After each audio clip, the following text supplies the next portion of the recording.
Just about 2 weeks left until the regular season is here. And this right here is the most momentous occasion.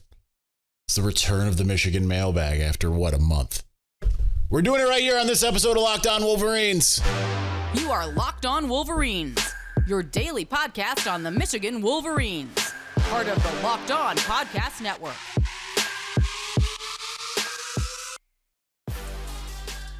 Happy Thursday. We are truly back in doing it in full force. Locked On Wolverines podcast, part of the Locked On Podcast Network, where it is your team every day. I am your man on the ground, Isaiah Hole, publisher of Wolverines Wire through USA Today Sports Media Group. And the Michigan Mailbag has returned. Let's get to it without further ado. Into it with the leaders and best. James Crudup at James Crudup 6 leading us off as always. If JJ does go pro after this year, how likely do you think it is that Michigan looks for a quarterback in the portal? If it is a player with multiple years, do you think they will take how that affect Bryce Underwood into consideration? If not, should they? I absolutely think they'll go to the portal if JJ does jump after this year. I don't think there's any question about that. I don't think that they necessarily should be caring about Bryce Underwood or not. And I don't think Bryce Underwood should care either, even if he is of the mindset of I want to play right away, because you have to sit there and say, I'm going to be the best guy. There's a lot of guys who have come to Ann Arbor as transfers, specifically at the quarterback position, who don't end up being the starter. John O'Korn. Alan Bowman admitted apparently that he fully thought that he was coming in easily to win the starting job over Caden JJ, and he basically didn't play. So I think that would be the wise thing. Go get someone that has the experience. You might have guys on the roster, Davis Warren or Alex Orji, at that time Jaden Davis. There's any number of guys who could potentially be that quarterback in 2024. But yeah, if you can get a sure thing, go get a sure thing. And who knows who that'll be. There's always someone who takes that big step forward. That's why we've got a lot of names like Drake May and Sam Hartman and KJ Jefferson, guys who aren't necessarily like household names that are out there balling out, right? Josh Barr at Jadicki. Lots of people talking about how good this team can be. What's this squad's worst case scenario for the season? 8-4. I don't think that'll happen by any stretch, but probably 9-3 actually. But it would. They could certainly, like, one team could rise up. There could be a team like Minnesota or Purdue who could be a lot better than people think, and then they could lose the last 3 games. Injuries would likely play a big part in that.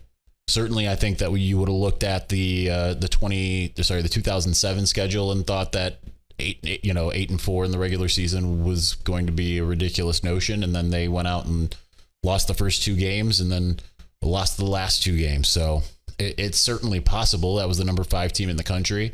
I don't think it's plausible. I think worst case scenario likely is more so 9-3, losing the last 3 games. Even more likely than that, it would be 10-2, losing Penn State and Ohio State. Even more likely than that would be 11-1, losing to either Penn State or Ohio State. This is just too talented of a team, and you hear about, hear the way the Big Ten Network gushed about him. Again, it's all about staying healthy more than anything. My brother in metal, Michael Wolf at MWolf21. Do you think winning the Joe Moore Award got to the O-line side? They seem to have had their worst games in the playoff games. I don't think you can count the Georgia game. Georgia's just good, right? Their defensive line, it was pretty evident once you saw Jordan Davis standing across from Andrew Vistardis. Like, this is not going to go well for Michigan, right? Like, it just wasn't. Last year, yeah, I do think it did go to their head a little bit. I do think Michigan in general thought, hey, we're going to come in, we're going to do whatever we do, and you should be thankful that you're here on the same field with us. That's really nice of you to come and provide some kind of opposition on our way to our national championship game, and it didn't turn out that way, much to the chagrin of everybody. Maybe not Zuri. I think Zuri was probably happy because I came home 5 days earlier than I would have otherwise. Jonathan Joseph at JJoseph2156. Yeah, we're zooming through these because we got a ton of questions, by the way. So, like, the goal is to not make it a 40-minute episode. Where did the weird hate for Michigan come from? It's not just our rivals, but I feel like it's everywhere. Teams I barely watch on TV hate Michigan. It's because Michigan, especially in the 70s, 80s, and even parts of the 90s, was just I mean, they were just a dominant team in many ways, and you add the leaders we're leaders in best. We got the wings, helmets, all that stuff. They just became the rival for everybody. It was the benchmark for all these teams, and for the Illinois and the Penn States of the world. Of like, this is the benchmark. Especially considering as good as Ohio State was in the 90s, Michigan beat them every year. So you were kind of judging, like, how are we doing against our benchmark team? And so they became hated. Just like any team that's tended to have any modicum of success tends to be hated. That's kind of where Michigan's been. Finishing us out in segment 1 a little earlier than normal, but that's how we're going to do it. Actually, you know what? I'm going to add another person into this just to make it a normal timed segment, I think. Spencer Whitmore at Spencer Whitmore. The mailbox is alive. Yes, it is. Finally. Feels like this is the most hype we've seen since 2016. Besides injury, what concerns you the most for Michigan this year? Pass rush. I know, like, the bodies, ideally you look at it and say that's going to be good. We don't know for sure. I think interior, I mean, I just predicted my 10 bold predictions that I think that the pass rush is going to be great in the interior. Predicted, I think, 12 sacks. Last time that's happened. I don't know when the last time that's happened, but they had 10 sacks in 2015. That's the last time you've seen production of a similar caliber from the interior. Second cornerback, because, you know, just in general, like, you're only as strong as your weakest link. 2017. 4 of those guys on that line, if I recall correctly, went pro. One of them didn't. Guess what? Really, really was a brutal line as a result. So those would be there's just the typical problem areas. And like you said, injury. Injury is the biggest concern, as always. Let's do one more. Let's add Mark Z at Mark Zimke. Question 1, when sites are calculating returning production, do transfers count, or is that specific to the players from last year's team? I'm pretty sure it's specific to the players of last year's team. I don't know, because it varies from place to place. Like, you know, they got, you know, returning starters on Big Ten Network, and it does not have the guys who are, you know, even the guys who started half the year because of injuries and such, right? It has Trente Jones, not Carson Barnhart, stuff like that. So yeah. It's variable. Question number 2: when are you interviewing players and when you are interviewing players and coaches, what content generally gets the most traction from your readers? For me, it's hearing players talk about other players. I mean, generally it's that. It's also like weird stories of interesting things that we're hopefully getting back to scrums this year. So getting into like the personal, what's behind the helmet, you know, or behind the mask or whatever, under the helmet, behind the mask. Those types of stories tend to do really well. Young players are usually like which players are that we don't know about are stepping up. Those have tended to do well. But right now my traffic's terrible regardless of what I put out there. So I don't really know. I don't know why, but it's like that almost every August. I've rarely had an August where I'm like, man, this is going good. And I've never really had that August where I'm like, feel nice and content. I'm being like, all right, I'm going to make enough money to live this season. Because I have to rely on the season mostly to make the money I need for the, you know, to pay my bills. Anyway, that's personal, but I'm not afraid to share that. All right, we're going to move on. We got plenty more questions left. There were 32 question askers in here. We're going to get to every one of them. But like I said, we're going to try to steam through these a little bit faster than I normally do to try to make this a 28-ish minute episode. I don't know if that's possible, but we are going to try. So we're going to continue on here in just one moment. Before we do, listen, football season, as you know, is about to kick off. College in 2 weeks, pro in 3. FanDuel is giving you a chance to win all season long, especially if you are a fan of the pro game. Because right now, when you bet on a Super Bowl winner, the Detroit Lions, I mean, let's just be honest about it. You can get bonus bets back every time they win in the regular season. Just pick any team, the Detroit Lions, to win the Super Bowl. And you'll get bonus bets for every victory. You can use your bonus bets on spreads, player props, over-unders, and more. So go and bet on your Detroit Lions. I say that as if I watch every game. I watched, I think, 3 last year, and I didn't watch any the year before. Anyway, you can use your bonus bets on spreads, player props, over-unders, and more, like I said. So visit FanDuel.com/lockedon. Start earning bonus bets with America's #1 sportsbook. That's FanDuel.com/lockedon.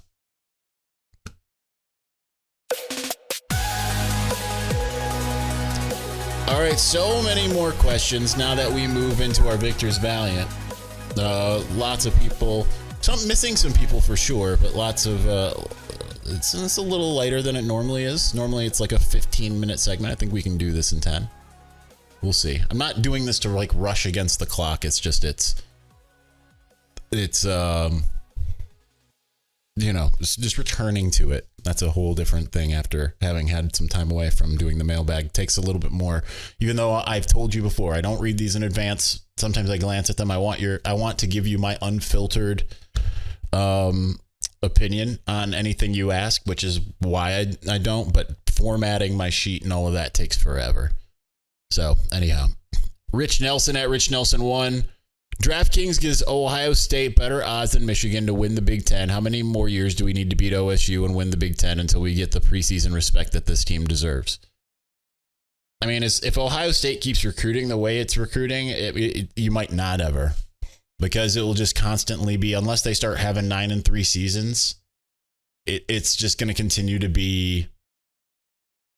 It's going to continue to be this, right? Michigan's going to have to probably go undefeated. I'd say 3 more seasons. Ohio State would have to have a couple 9-3 seasons in there. And then finally, I think you would start looking at it like, yeah, why is Ohio State like this? And Michigan's the toast of it all. I think that's just how that has to go. It's got to be more than 2 years, unfortunately, before the bettors, the betting odds change and all of that. Jacob Shavaria at Shavaria. Would you like to see a 4-team playoff for the Big Ten championship? Would you agree that the tiebreaker rules will become a major factor in deciding who goes to Indianapolis? With 18 teams, I think you're almost guaranteed to have a 2-way tie for first and second every year. I think that'd be cool, but I think in a way, I don't know. They're creating problems that I don't know that they're going to know how to fix. Because they're like the tiebreakers and all that. It's because it's going to be harder because you're not going to have similar opponents, and you're going to be sitting there being like, "What's the point differentials and yada yada yada? What's your non-conference record?" Like you're going to have to be delving deep into it. You could have one team that doesn't play any of the Big East teams and maybe plays one of the West teams and is able to roll through. And I don't know, a 4-team playoff. I mean, that'd be interesting, but you can make that work you can't make that work really, because in 2024 you're going to have the playoff starting right after the regular season's over, because it's expanding to 12. So I'd like it. I don't think it's plausible unless you move the week back and add more games. I think it's a great idea, but I just don't see how that would work. Perry Mitchell at Perry Mitchell 08. We've heard a lot about freshman wide receivers, but what impact can they have this year with Wilson and Kojo needing their own breakout seasons? I mean, it's entirely dependent on them. I think we've learned our lesson after hyping Darius Clemens last year and about what that could be.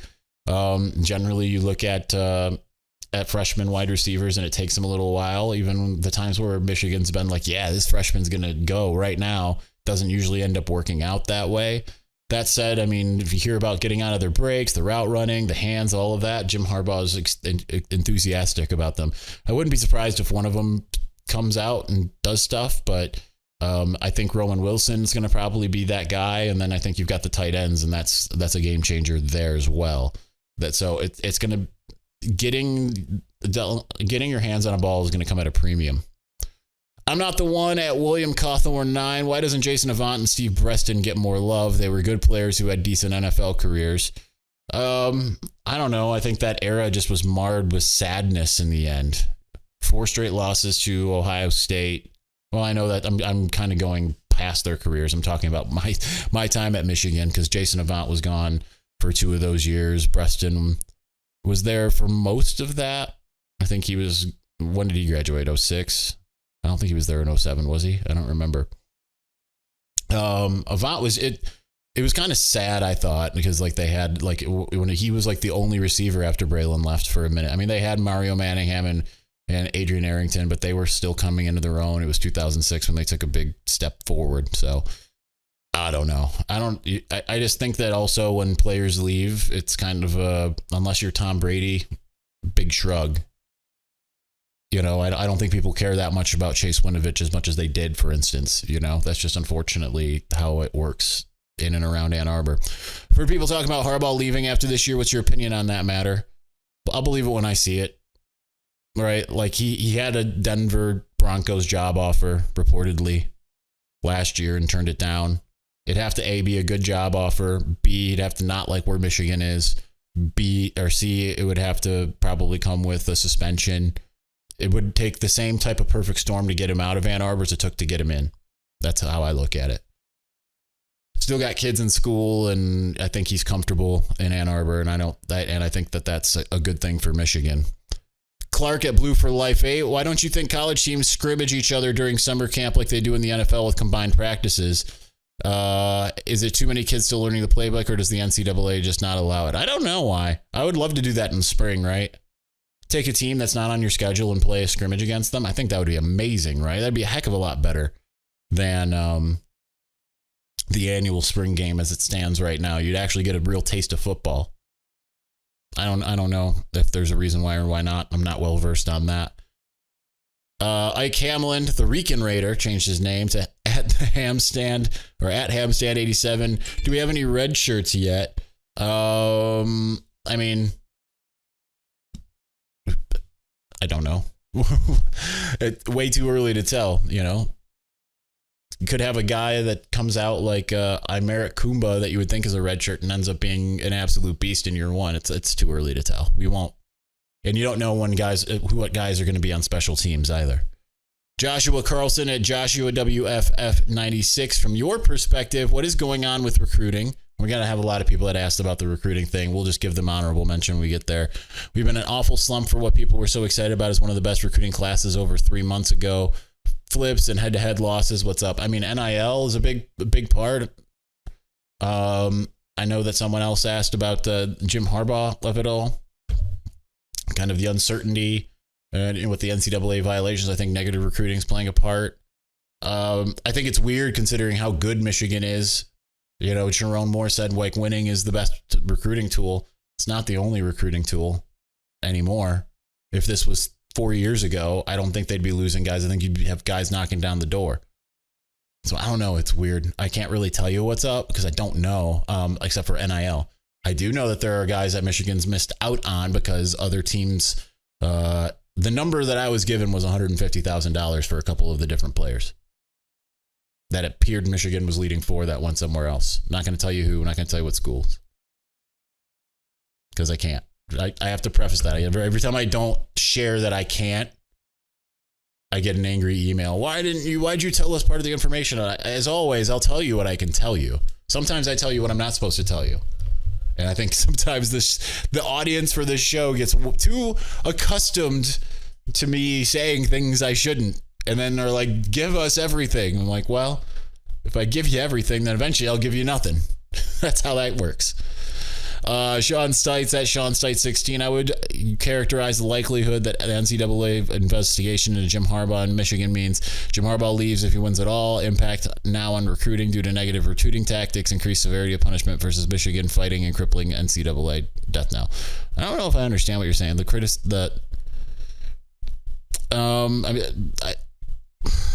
not really sure I get what you're going at here because there's just a bunch happening here. The likelihood Jim Harbaugh leaves if he wins it all. I could see him coming back for even after that. We want to run it back. But I mean, also I know before when he left, he felt like he got Michigan on top by winning a Big Ten championship. So I think it's a little more than 50-50 that he would. Impact now on recruiting due to negative recruiting tactics. I think it's NIL more than negative recruiting tactics, but it depends on how you look at it there that way. Increased severity of punishment versus Michigan fighting and crippling the NCAA. I think the NCAA is going to end up folding, ultimately, personally. So that's where I'm at with that. Finishing us out in segment 2. James Kovalevsky at Coach_Kova with the SEC and Big Ten adding larger brands. Would it be possible to remove teams that have smaller followings, Northwestern and Vanderbilt, in favor of teams from the ACC with higher brands like Clemson, Miami, or Florida State? I don't know if they could do that because they're under a contract, I'm sure. I mean, heck, I would rather they consistently play Florida State, Miami, Clemson. I'm not sure about the West Coast schools just for the sake of travel, but I'd rather they play bigger names than play Rutgers. No offense, Rutgers, but I just don't know that that's logistically something they can do. I think they would just add the teams, and I think that they like having those media markets of the smaller schools, right? Chicago, or, Nashville if you're in the SEC, that kind of thing. All right, we're going to continue on here in just one moment. Before we do, listen, if you want to get into the comfort kingdom, then I have got just the thing for you. Birddogs is revolutionizing comfort when it comes to your pants as well as their shorts. Whether you're looking for something dressy, something for the gym, or you're going out for the lake during the summer here, or anything in between, Birddogs has got you covered. You'll feel better wearing Birddogs, and they allow you the versatility of going from the beach to the golf course to your next meeting, dinner, whatever it is. Birddog shorts do the exact same thing as Lululemon, but they do it way better. They fit way better than regular shorts that are made of a stiff, restricting cotton. They fix the issue by inventing a cloud knit fabric that looks just like khaki but stretches so that you get a way slimmer fit without having to sacrifice movement. You can become Dennis from It's Always Sunny. You can get low.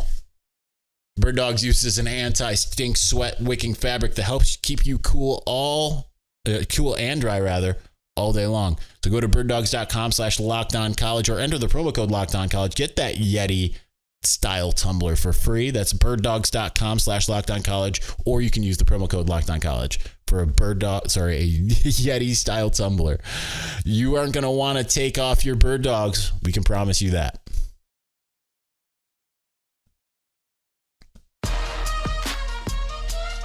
All right, so many more questions, so little time.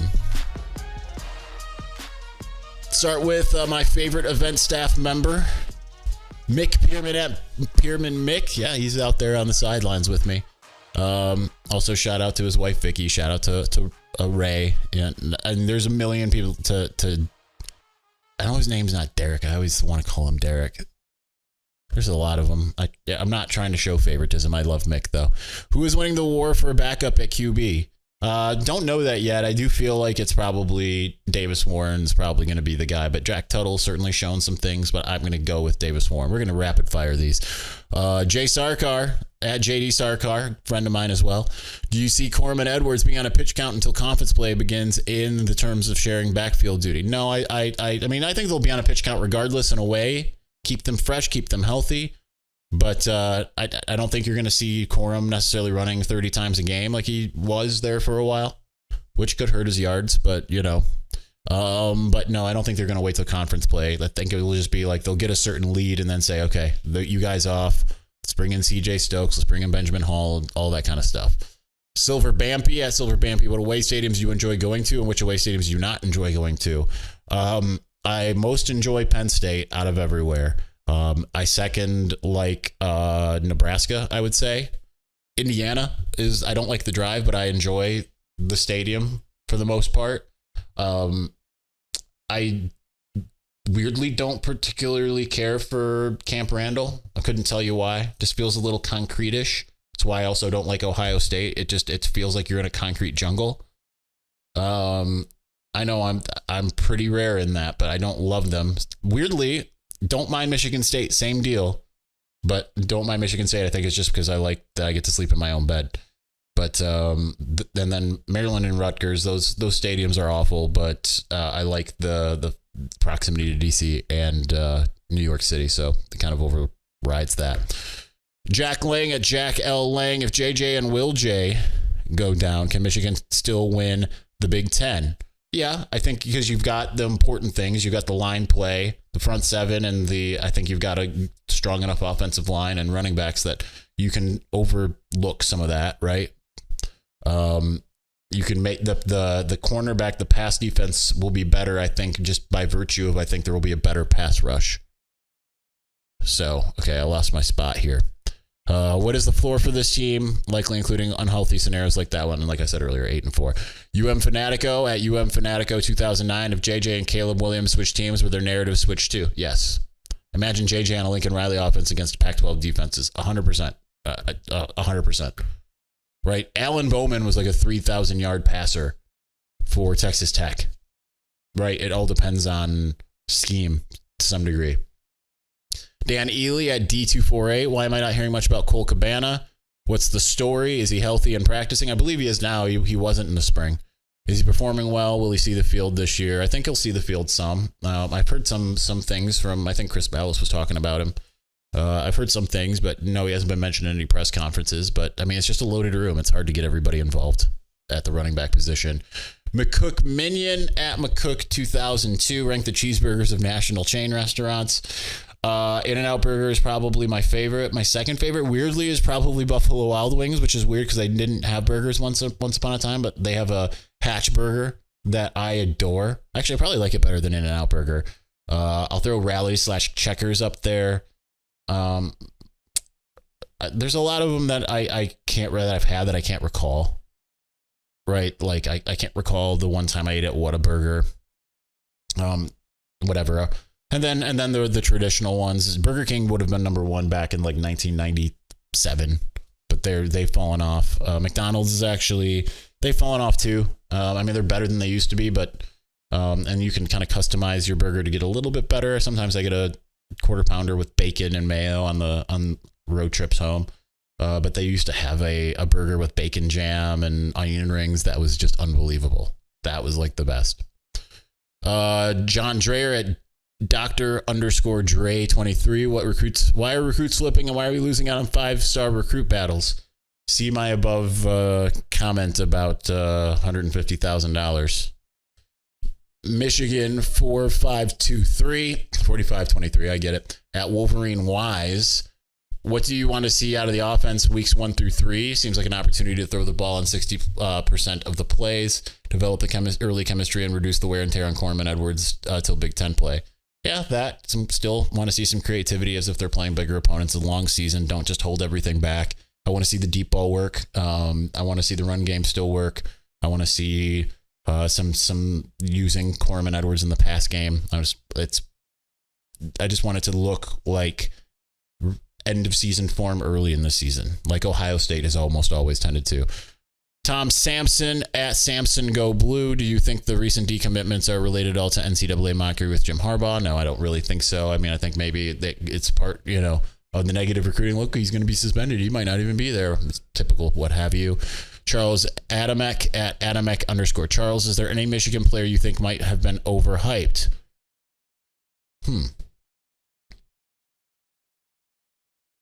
Not that I can think of right now. I mean, maybe Junior Colson. And I don't mean that as a knock on Junior Colson. It's just, I think that Ernest Hausman might be stealing a little bit of his glory. That's why. Otherwise, no. I can't think of anyone that I'm like, that I think most players are being adequately hyped at the moment.